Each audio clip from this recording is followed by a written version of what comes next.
Welcome on in, everybody. So today we're going to look at a video called The Truth About Diablo 4's Monetization. The video is a few days old. It's about 3 days old at the time of recording.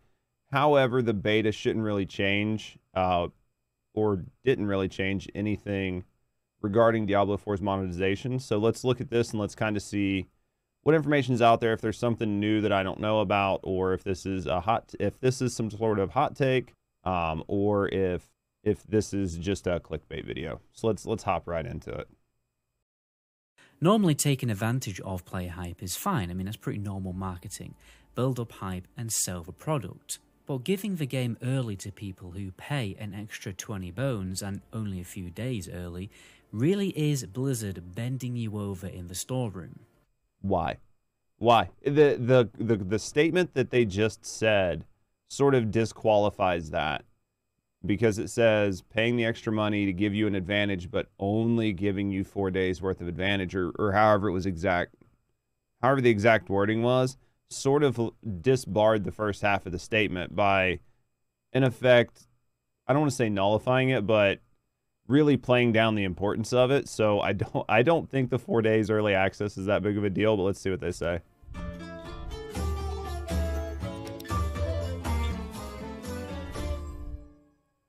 So, with the shocking monetization model of Diablo Immortal, many players are skeptical about how the monetization is going to look in Diablo 4. So today we're going to take a detailed look, covering many things that other media outlets have missed, and review the situation for ourselves. So the first topic to look at is the Diablo purchase options, the different editions of the game. We have the standard edition at £60 or...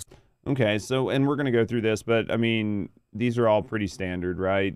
A lot of games are going with multiple editions of games anymore. This isn't new to the industry. $70. This has shocked quite a few people because the industry standard is usually £50 or $60 for a new game. PS5 games were the first to set this $10 price tag increase. Well, it's supposed to be a $10 increase anyway, but when adjusted back into pounds or other currencies, it's normally less. For instance, it should actually be £57, but obviously in other currencies they basically just round it up. So unfortunately, people in the UK are actually spending just a little bit more than people in America. Now, I don't want to defend this price tag increase, but what if I told you if you adjusted the inflation of a Super Nintendo game back from the 90s, today they would cost $130? That sounds about right. I mean, that really does sound right, and the way things work for people, and if you adjusted everything for inflation, normally the numbers would be crazy. It's the same for people's wages and cost of living and stuff like that. People just aren't open to paying that kind of money anymore. So it's going to be easier for a company, in theory, right, to charge a little bit less for a game and then make more on monetization options down the road. Because Super Nintendo games back in the day were $60. I remember my parents not being able to afford new PlayStation 1 games because they were around £40, which again, adjusted for inflation today, according to the Bank of England website, would be £75. And that's right. I mean, I remember why it was a lot easier back in the day when I was younger, to just go rent a video game, because it was cheaper to go rent a video game and pay $5 or $6 or $7. Get it for the weekend, play it, and then take it back. And then if you needed it any longer, you could get the game for less than $10 to $15, and you could play what you wanted out of it, enjoy the experience, and take it back. That's why those types of services really did a lot better back when I was younger, because a lot of people just could not afford to go buy full-price games every time they came out. And these days, with video games having much more features like multiplayer, they require bigger teams, and therefore more staff and more salaries to pay, which is the biggest cost overall in game development. So the truth is, video games have always been expensive, and it's quite a surprise really that this industry standard price tag didn't increase earlier. I think the only reason why it hasn't is because video game companies have found other methods of monetization. Exactly. I mean, that's the only reason.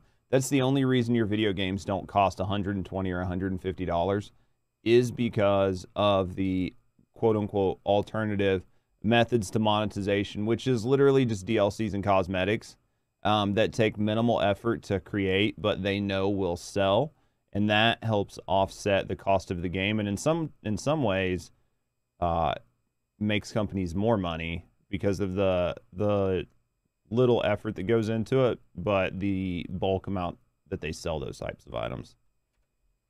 Which leads us onto our bonus editions of Diablo 4, the Digital Deluxe Edition and the Ultimate Edition, which are things I really can't defend. So obviously these editions provide extra cosmetic rewards. Let me tell you what actually... So, and to be fair, you don't, or I don't, or any content creator, no one has to defend the price tag of any type of game or anything like that. It's up to the developers to discuss it and decide what they're going to sell digital goods for based on, you know, historical past practices of consumers and sort of what they value them at versus what they think they can get them for. Because at the end of the day, in a video game, you don't own anything, right? Like, video games are just software. So you're literally buying nothing and you're paying more money for it. So there's never a way to really justify or validate it. It's just what companies think they can sell it for and what consumers feel is valuable for their money. It happens when you buy a Digital Deluxe Edition. It really is no different from Blizzard sticking a sticker on your back saying "kick me" while you are walking through a school corridor. People think that when you buy these cosmetic rewards, you will look cool in the game, but in reality, other players will just make fun out of you.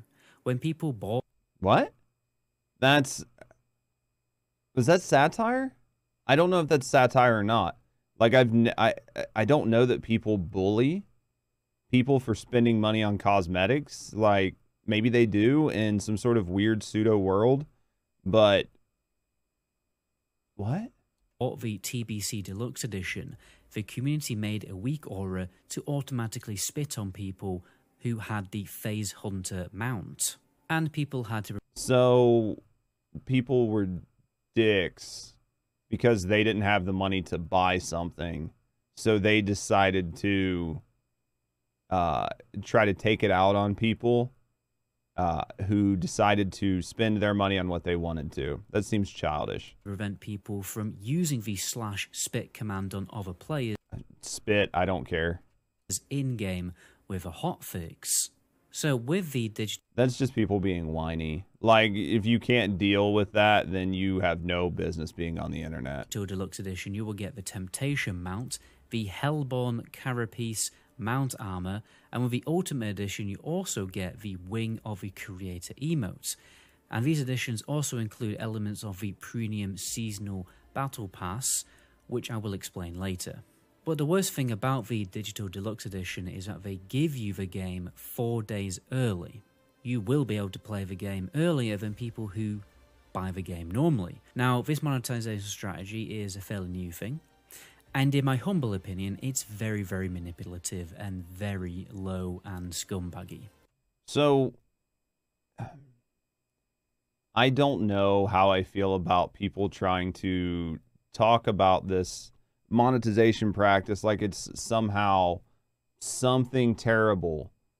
You don't have to do it. The game was scheduled to come out whenever it was, 6/6 or something like that. That's the day it's scheduled to come out. People don't have to cater to everyone. And by that I mean, if the game was scheduled to come out 6/6, I'm assuming, I can't remember, but people who pay the extra money can get it 4 days early, which is like 6/2 or something like that. And you don't want to pay the extra money, then that's on you. You don't have to do it, but the company is not a bad company for doing it, and it's not a bad thing because it's not a permanent boost or some sort of pay-to-win aspect. I know some people are trying to play it out to be a pay-to-win aspect, but it's not. It's 4 days early access in a season. It's not an extended character boost that lasts the entire season. It's not dinging your character out. You still have to go through all the motions. You just get in the game early. because it's taken advantage of the audience's excitement and drive to play the game. I love you, Jay. How you doing? Especially as Diablo fans have been waiting a very long time for a new installment. Normally taking advantage of player hype is fine. I mean, and in all honesty, let's be honest. I've seen other collector's editions that literally just have a few extra cosmetics in it that you'll never wear past the first couple days, and they're charging 10 to 15 bucks more for the game just based on that, and they're not even giving you early access. So in this, you're actually gaining early access to the game, which you will use, and cosmetics, which you will probably replace. That's pretty normal marketing. Build up hype and sell the product. But giving the game early to people who pay an extra 20 bones and only a few days early really is Blizzard bending you over in the store. And see there, he said it again, giving people the access and only 4 days is playing down the fact that the 4 days is even anything that important. Room. Most people are not going to buy a digital deluxe edition normally, but if you get the game 4 days early, you better believe you are, baby. So now a lot of players will probably buy that deluxe edition even though they really don't care about the cosmetic rewards. We're basically being forced to buy something we really just don't want. They're not forced. You're not forced to buy anything. If you have no impulse control, that's your fault. You're not forced to buy the game for 4 days early access. You want to play the game early, and you have no impulse control. If you have no desire for the cosmetics, no desire for anything else other than to play the game 4 days early, then, and you do it, and then you say that that was somehow a bad thing, that's just your lack of impulse control in a society that it really has no impulse control anymore, and everybody's used to doing everything right now. So that's not a, yeah, that's my view on that. By the way, guys, we are actually doing a Diablo 4 beta key giveaway in this video. All you have to do is subscribe to the channel and make sure you leave a comment down below and I'll pick one at random. And I'll also be giving some of the keys away on my Twitch over the weekend, so be sure to follow me on Twitch also.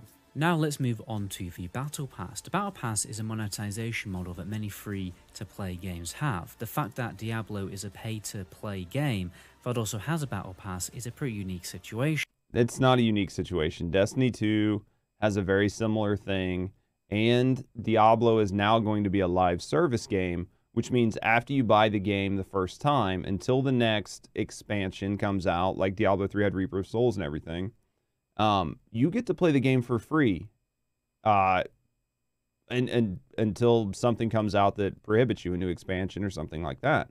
So this is going to allow them ways to sort of incentivize you to continue to play, give you items, and help pay for their live service model, because live services aren't profitable. So that's kind of why it's there.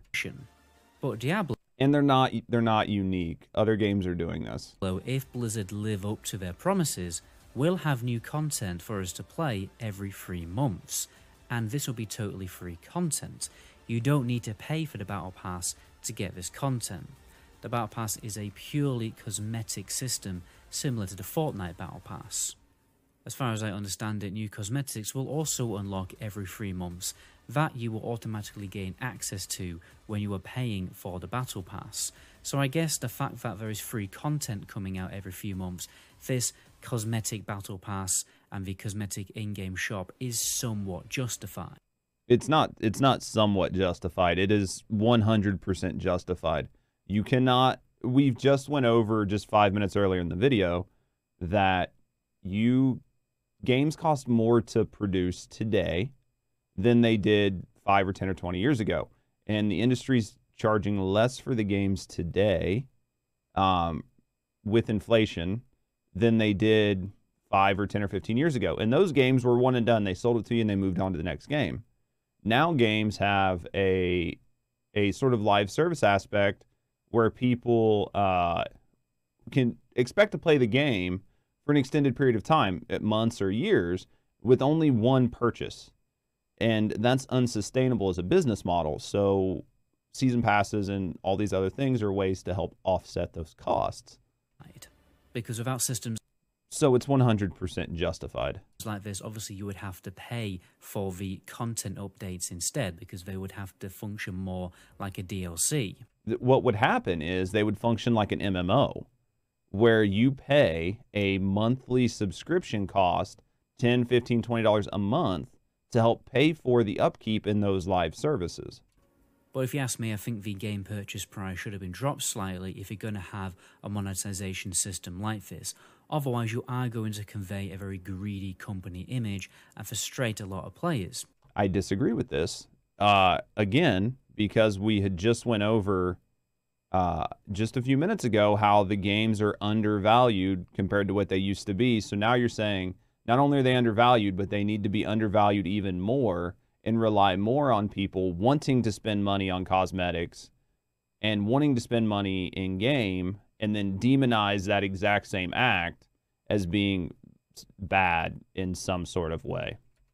Not especially good for Blizzard, in my opinion, when they really need a little bit of a redemption arc, because obviously they already have a pretty bad image. If this game isn't the best thing since sliced bread, Blizzard should be worried, because it won't end well for them. We don't have any plans at the moment to do PC. Do you guys not have phones? Yeah, you guys all have phones, right? If it doesn't tick the boxes and light the candle of most Diablo fans, yeah, they're going to be in trouble.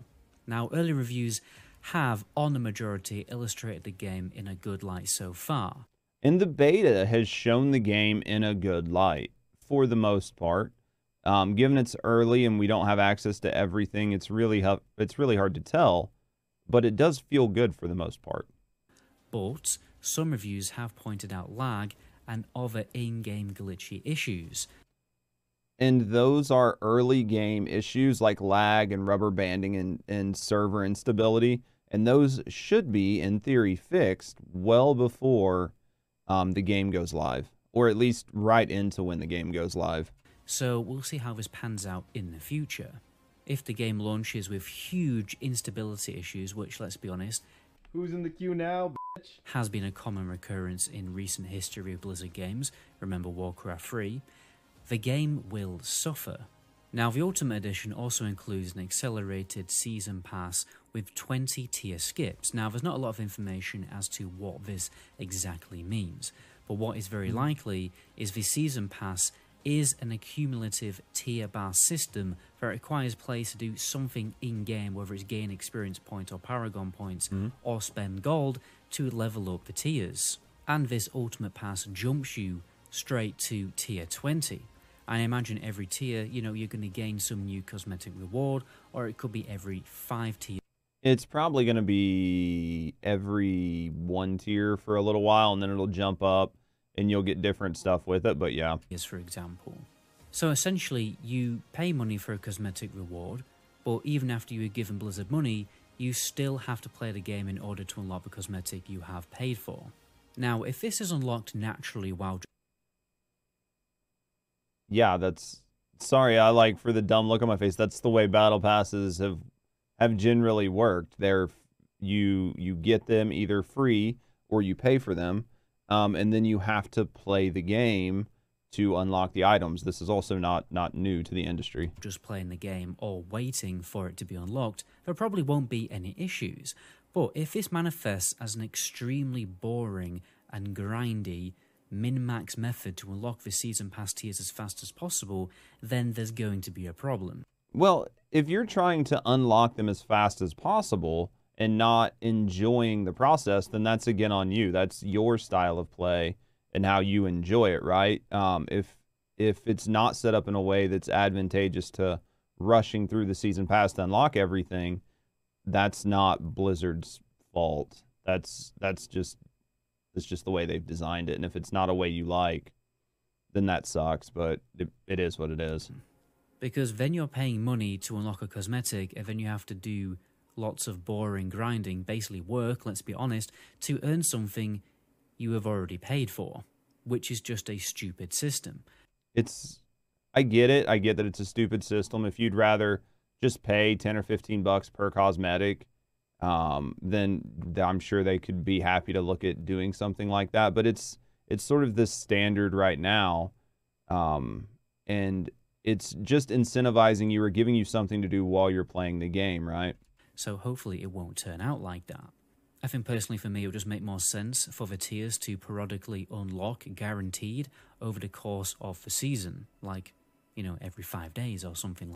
That's not the way it would work, though. Normally the way it would work is the way it works in every other game, where you gain XP and you unlock your tiers, and most gamers will unlock all of their tiers normally within the first couple weeks or the first month. That's the way most games battle passes go. Very rarely do people take them out the full 3 months. Like that. You'll also be glad to know that I would actually be really mad if I had to wait, like, if it was 100 tiers and each tier unlocked every day like a mobile game. Like you had to log in every day to get your login bonus and do all. I would hate that. I would much rather me just be able to get on and grind everything out. there's no auction house in Diablo 4. The auction house in Diablo 3 was a complete mess that people could actually use real money to buy items off. There will be none of this nonsense, but you will be able to trade between players. Only normal, magic and rare items can be traded. Gems, golden elixirs can be also, so no legendaries or unique items. Rare items can be enchanted, but then when they are enchanted, they can no longer be traded. And that's because they become legendaries. That was one thing we noticed in the beta, right? As soon as you put an aspect on a rare item, it instantly became a legendary item. Guys, that's where I'm going to end the video there. If you haven't already... So, from listening to the video on monetization, it really just seems like it was much to do about nothing. A lot of it was about the season pass and the extra couple days.